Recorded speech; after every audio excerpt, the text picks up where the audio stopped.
Hello friends, இன்றைக்கி மாங்காய் வச்சு சூப்பரான ஒரு ஸ்வீட் ரெசிபி தான் பார்க்க போகிறோம். அதுக்கு நான் 5 மாங்காய்கள் எடுத்திருக்கேன். இதை காம்பு பகுதியை கட் பண்ணிவிட்டு சின்ன சின்ன பீசஸாக கட் பண்ணி எடுத்துக்கலாம். இதே மாதிரி எல்லா மாங்காய்களையும் நல்லா கட் பண்ணி எடுத்துக்கோங்க. இனிப்புக்கு தேவையான அளவுக்கு மண்டை வெல்லம் எடுத்துக்கோங்க.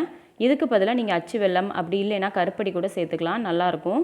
இது மூழ்கிற அளவுக்கு தண்ணி ஊற்றிட்டு பாகு நல்லா கரையிற அளவுக்கு நல்லா கலந்து விட்டுக்கோங்க. வாசனைக்காக 2 ஏலக்காவை இடித்து சேர்த்துருக்கேன். ஏலக்காவோட ஃப்ளேவர் எல்லாமே நல்லா இறங்கியிருக்கும். இப்போ இதை ஃபில்டர் பண்ணி எடுத்துடலாம். இதில் ஏதாவது சின்ன சின்ன தூசு மண் ஏதாவது இருந்தாலும் வந்துடும். இப்போ அதே பாத்திரத்தில் வெள்ளைப்பாகை ஊற்றிட்டு நம்ம கட் பண்ணி வச்சுருக்கிற மாங்காய் துண்டுகளையும் சேர்த்து இதை நல்லா கலந்து விட்டுறலாம். நல்லா கலந்ததுக்கப்புறமா அப்படியே மூடி வச்சுருங்க. மாங்காய் இந்த வெள்ளைப்பாகுலையே நல்லா வெந்து வரட்டும்.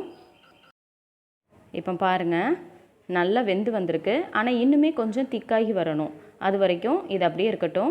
இந்த ஸ்டேஜில் கொஞ்சமாக உப்பு, தேவையான அளவுக்கு கொஞ்சமாக சுக்கு பொடி சேர்த்துக்கோங்க. நம்ம புளிப்பை ஏதாவது சாப்பிடும்போது அதில் சுக்கு பொடி சேர்த்தா ரொம்பவே நல்லது. இப்போ இன்னும் கொஞ்சம் நேரத்துக்கு அப்புறமா நல்லா கெட்டியாகி வந்திருக்கு. இந்த ஸ்டேஜில் ஸ்டவ்வை ஆஃப் பண்ணிடலாம். இது சூடாக சாப்பிட்றதுக்கும் நல்லாயிருக்கும், ஆறுனதுக்கப்புறம் சாப்பிட்றதுக்குமே ரொம்ப நல்லாயிருக்கும். பார்க்கும்போதே நாக்கு ஊறுதில்ல. ஒரு ஸ்பூன் எடுத்து சாப்பிட்டாலே திரும்ப திரும்ப சாப்பிட்டுட்டே இருக்கணும் போல் தோணும். மாங்காய்க்கு பதிலாக சின்ன நெல்லிக்காய் வச்சு கூட இது செய்யலாம், ரொம்பவே நல்லாயிருக்கும். கண்டிப்பாக செஞ்சு பாருங்கள். தேங்க்யூ.